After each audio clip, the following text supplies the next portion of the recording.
Hello everyone, this is Dr.Afshan Hashmi with another Iftaar and Suhoor transmission. And folks, before I start that, I want to put my accent.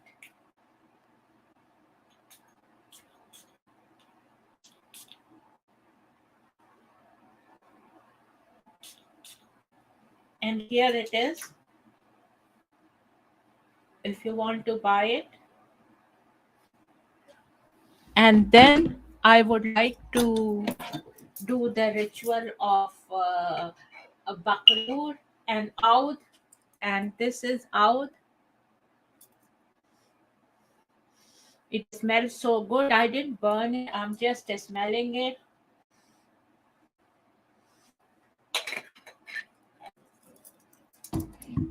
And if you want to burn it, then I want to show you that this is the coal which you use.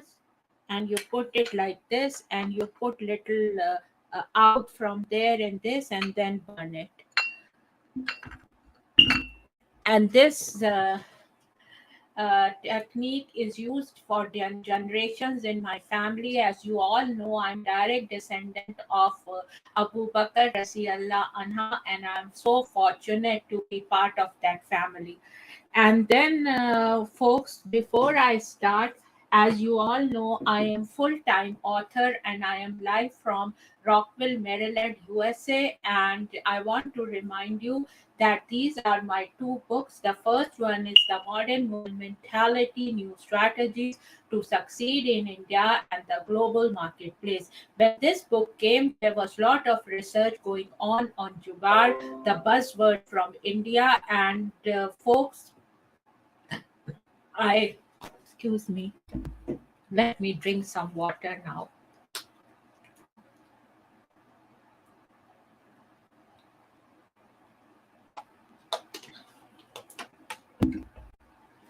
So when this book came, The Modern Mughal Mentality, uh, there was a lot of research going on Jugaad, the Hindi buzzword, and I devised a business model, and it is in case study format. And this book was Amazon bestseller as well as hot number one new release on Amazon.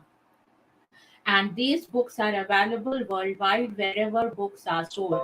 And I so please go and buy these two books and give me an honest review. As I told you, I'm a full-time author and these are self-published books, so I bring food to the table by the sale of these books. And for this book, The Modern Mughal Mentality, I want a documentary to be made. So all those documentary producers listening, please contact me at Afshan at drafshanhashmi.com.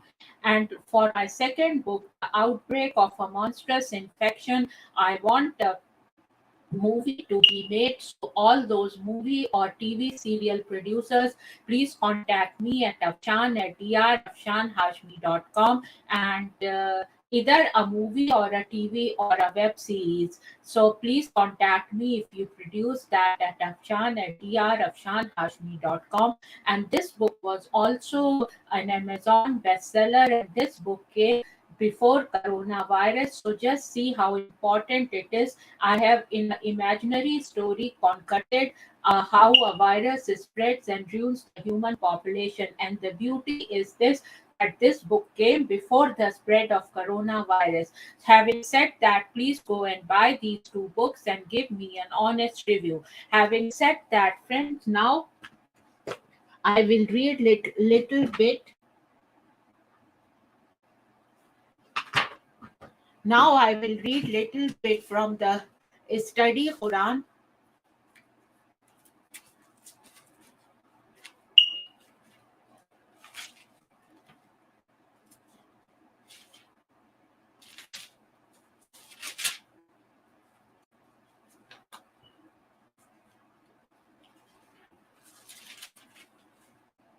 And I will read from this one, the cow and Al-Baqarah. Bismillahir Rahmanir Rahim. Al-Baqarah is from the Medinan period. It is named al-Baqarah, or the cow, because of the cow mentioned in verses 67. It is the longest surah of the Quran, comprising 1/12 of the entire text. In most illuminated manuscripts and printed editions of the Quran, the first seven verses of the Al-Baqarah appear on an illuminated page opposite another illuminated page containing the seven verses of the Fatiha, or opening the first chapter of the Quran. These two pages together form, for most readers, the first visual experience of the Quran as a physical book. Few subjects discussed in the Quran do not find some mention in Al Baqarah. Topics include matters of theology, law, sacred history, metaphysics, cosmology, and the spiritual life. The surah opens with a general description of belief in the seen and unseen, the multiplicity of prophets, and the imperative to give from what we possess, whether spiritual or material. After a section addressing the hypocrisy of the protestations and claims of those who disbelieve in God, the surah turns to an account of the creation of Adam and the fall from the garden, including the status of the angels in relation to human beings and the role of Satan in Adam's fall. The history of the children of Israel figures prominently in the surah. Stressed are the blessings of God upon the Israelites throughout their history, beginning with one of the several accounts provided by the Quran describing the encounter between Moses and Pharaoh, as well as events at Mount Sinai and the parable of the sacrificial cow Bakra, to which the surah owes its name. This history is interwoven with theological questions debated between Jews and Muslims, such as the duration of one's stay in hell, the status of the archangel Gabriel, and other accusations and challenges exchanged between the two communities. Al Baqarah is one of the most important surahs as far as the question of the status of other religions is concerned, addressing this matter from a theological and legal perspective, and also as a question of sacred history. Ibrahim is discussed as a prophet who predated Judaism and Christianity, who established the Kaaba as a temple of worship, and who was a Hanif, or uh, primordial monotheism. Important rituals and acts of worship are legislated in the surah, including the pilgrimage, the required fast during the month of Ramadan, and the other matters such as the direction Qibla one should face while reciting the canonical prayers. Other legal matters discussed are economic contracts, usury, marriage, and divorce, the status of orphans, the causes and conduct of war, inheritance, alcohol consumption, and gambling, and punishment for capital crimes. Some of the Quran's most famous and most recited verses are found in this surah, including verses 255, called the pedestal verse, Ayatul Kursi, and the final two verses, which are important in Muslim devotional life. Concerning this surah, the Prophet is reported to have said, "Everything has a zenith, and the zenith of the Quran is Surat Al Baqarah, and it has a verse which is the Lord of the verses of the Quran. The pedestal verse, truly Satan leaves the house when he hears Surat Al Baqarah recited in it, and learn Al Baqarah. Holding to it is a blessing, leaving it is an affliction, and falsehood has no power over it. In the name of God, the compassionate and merciful. Alif Lam Mim. This is the book in which there is no doubt, a guidance for the reverent who believe in the unseen and perform the prayer and spend from that which we have provided them, and who believe in what.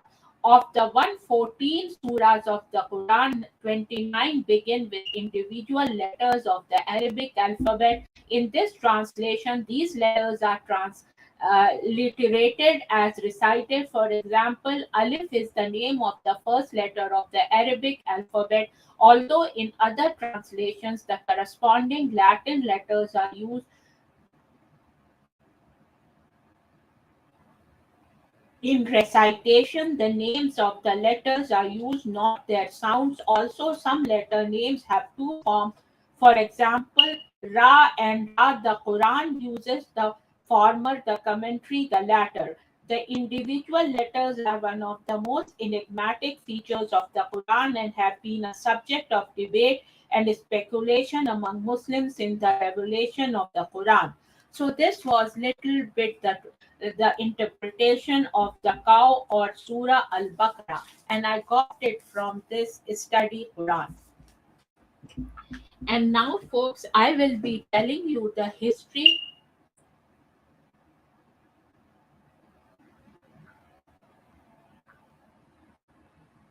Now, I will be telling you the history of Ramadan in the United States. The history of Ramadan in the United States is linked to the historical roots of Islam in this country. Historians confirm that Estevanico of Azamor, also known as Esteban, who accompanied the Spanish as a guide, was the first Muslim from northern Africa, Azamor, Morocco, when he landed in Florida in 1527. He became the first Muslim to set foot in what became the continental United States. Moreover, a large percentage of the enslaved Africans who were forcibly uprooted during the colonial settlements of North America were Muslims.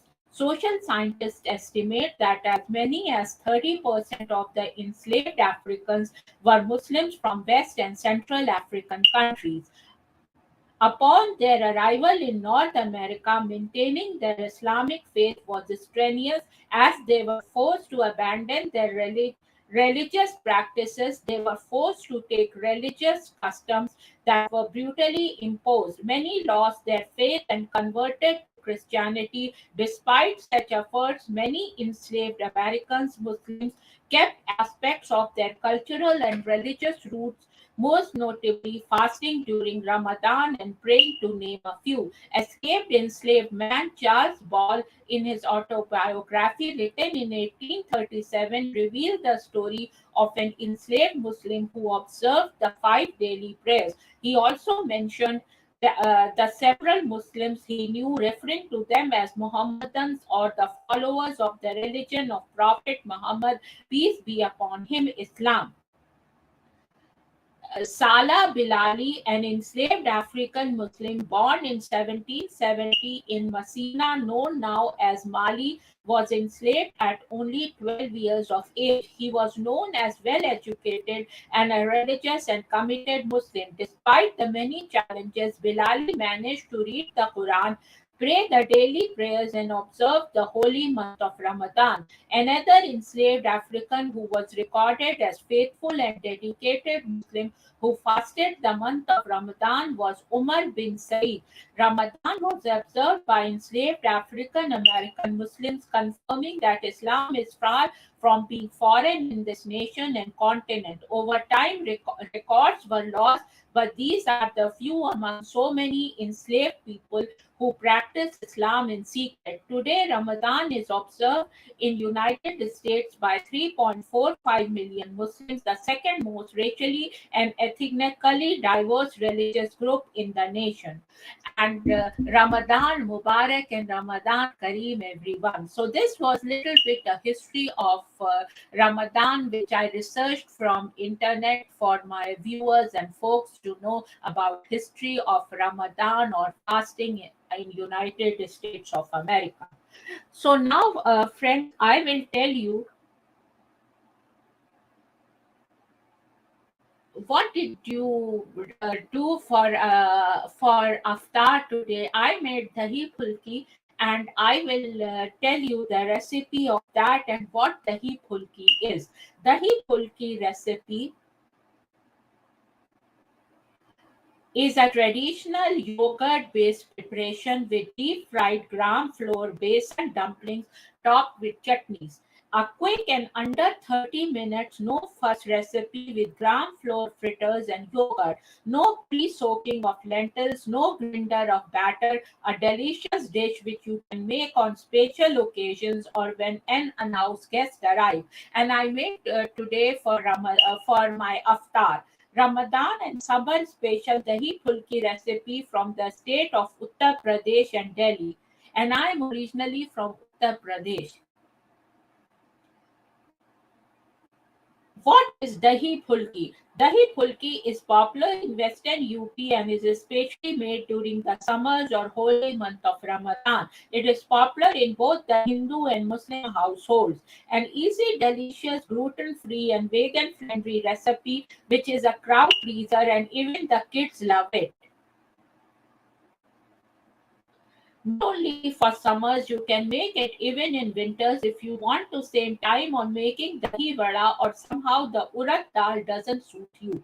Looking at the pictures, you might think that it is dahi vada or dahi pulki, but it is totally different dish. Only similarity is that the dumplings are soaked in spice yogurt.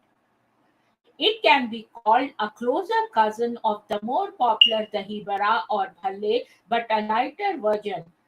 My dad my grandmother used to make it sometimes and my mother used to make it all the time. Since the bhalla are made with urad dal which gets heavier on stomach, especially consuming it many may get upset stomach, especially during harsh North Indian summers. Hulki means light in local Hindi dialect in North India, and these are very light and airy dumplings in spite of being fried. It is due to the method of preparing the batter. The gram flour batter is beaten till light and fluffy. This leaves a very light texture to the dumplings. Also, we can make it instantly, means there is no soaking of dal or grinding. It is under 30 minutes dish. Only time is required is chilling the pulkis for a couple of hours to enjoy the real taste.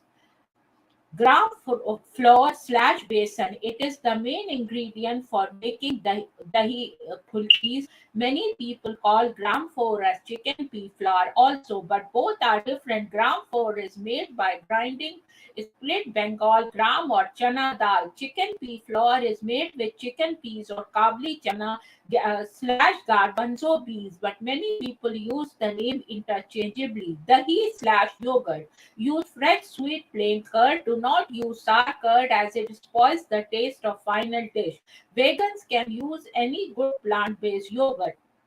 Split yellow moong slash dhuli moong. It is optional. Many people add it, and many people use on gram flour for making pulkis. Roast moong dal and then grind it to fine powder before adding to batter. Spices caraway seed salt to add in pulki slash fritter batter. For yogurt, roasted cumin powder, red chilies, powdered chili flakes, herbs, fresh coriander, green chilies. To serve sweet tamarind, dates chutney and green chutney for topping, or add tempering of cumin seeds, whole red chili and chili powder with or without curry leaves. How to make dahi pulki? Prepare yogurt. Take yogurt slash dahi in a bowl and add all the spices and finally chop coriander leaves. Add water and beat it till smooth. Yogurt should be chilled and add chilled water to it. Refrigerate it till the pulkis are ready. Making of pulkis. Make batter with the ingredients listed under pulki section.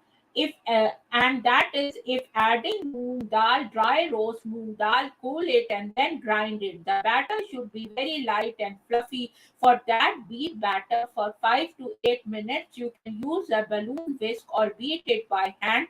Batter will turn creamy in color. To check if batter is ready from frying, add a drop of batter in a bowl of water. It should float in the water. If the batter sinks down, then beat it again till it is ready for frying. Fry pulkis on low to medium heat. Do not keep the flame of your stove top on high, as the pulkis will only cool from outside and the inside will remain raw. Drop hot pulkis in yogurt, mix it with and refrigerate for 2 to 3 hours. Serving suggestions. Fulkis are served in two ways. One is top to it with green coriander chutney and tamarind chutney with or without finely chopped onions. And the other way is add tadka or tempering of cumin seeds, red chili powder, and whole red chili powder. You may also add curry leaves. Shelf life and storing the pulkis. Dahi pulki stays best when consumed on the same day. You can make 4 to 5 hours before serving as it needs some chilling time also. The leftovers can be refrigerated in air tight container and consumed by the next day. Fried pulkis can be stored for 2 to 3 days in an airtight container. When you need to make dahi pulki, soak the fried pulkis in lukewarm water for a few minutes. Lightly squeeze out water and then add to prepared dahi yogurt. Tips to get the soft and melt in mouth pulkis like gram flour fritters. To get the soft, fluffy, and melt in mouth pulkis, we need to aerate the batter very nicely. Flour fritters tend to get very dry and hard if the batter is not beaten well. Beat the batter very nicely, either using a whisk or with hand to incorporate air. The color of the batter should turn from light yellow to creamy. Yogurt curd used should be fresh and not tasting sour. Pulkis observe water from yogurt. It should not be too thick. Add 2 parts water while preparing the yogurt to soak pulkis. If the yogurt thickens, then add some water before serving. Add hot pulkis to dahi/yogurts.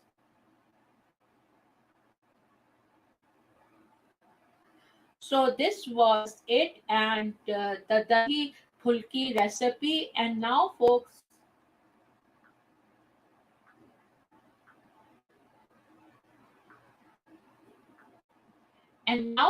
I will be talking about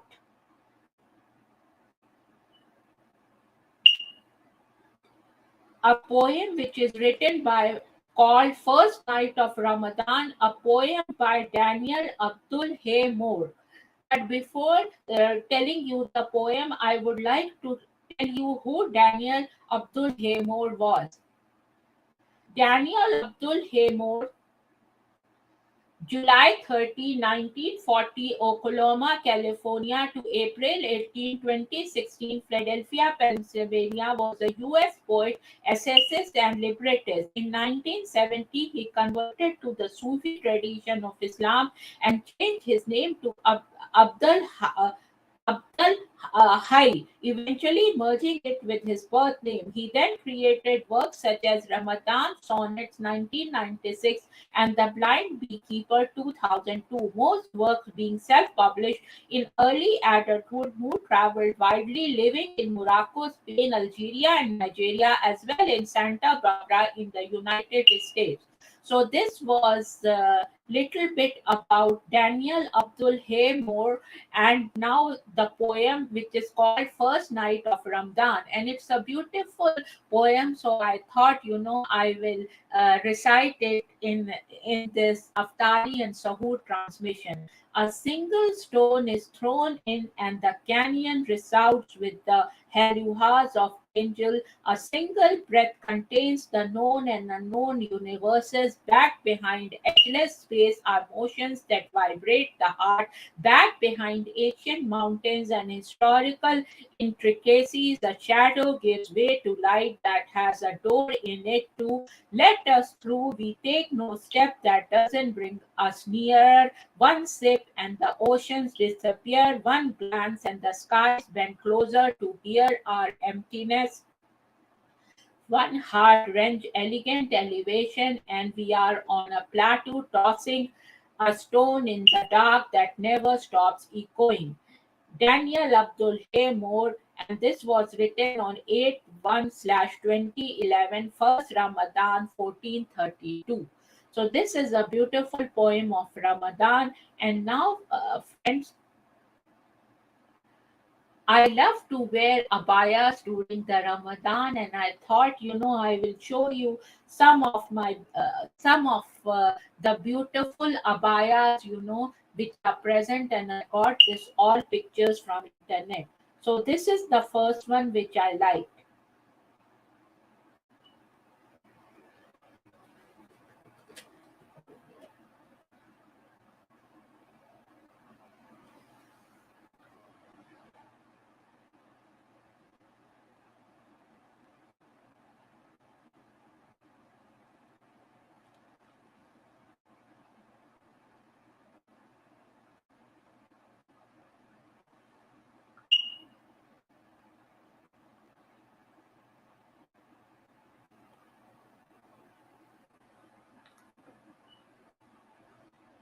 So this is abaya fashion, which I wanted to show you in this transmission.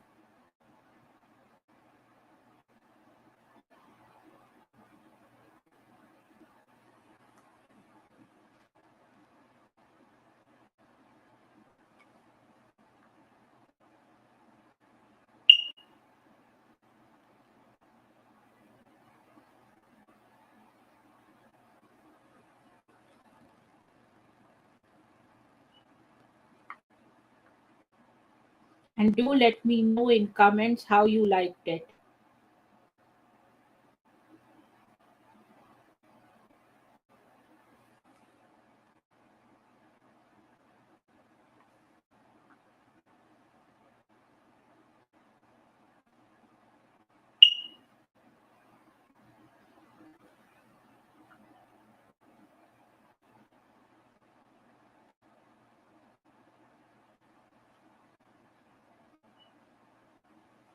And I also have beautiful collection of abayas.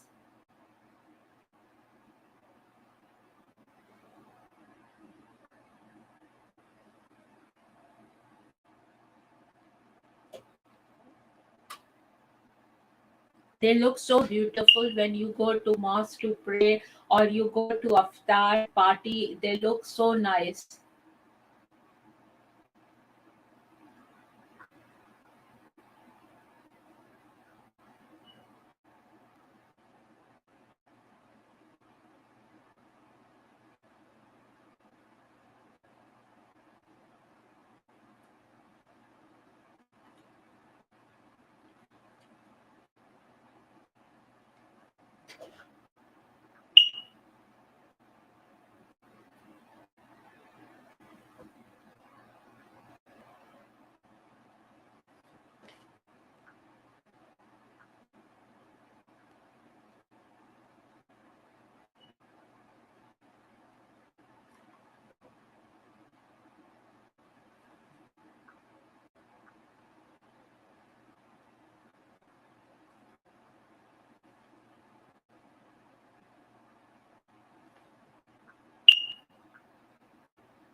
Some people like this, but personally, I don't like this much covering. But many people like it.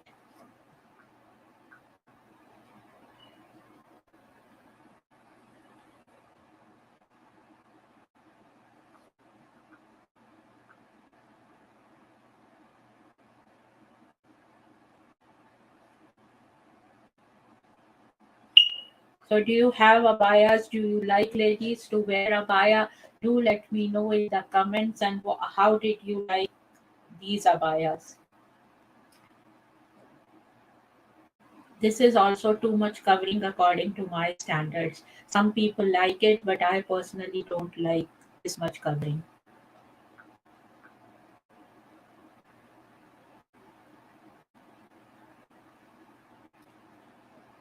This looks so cute.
is also very cute.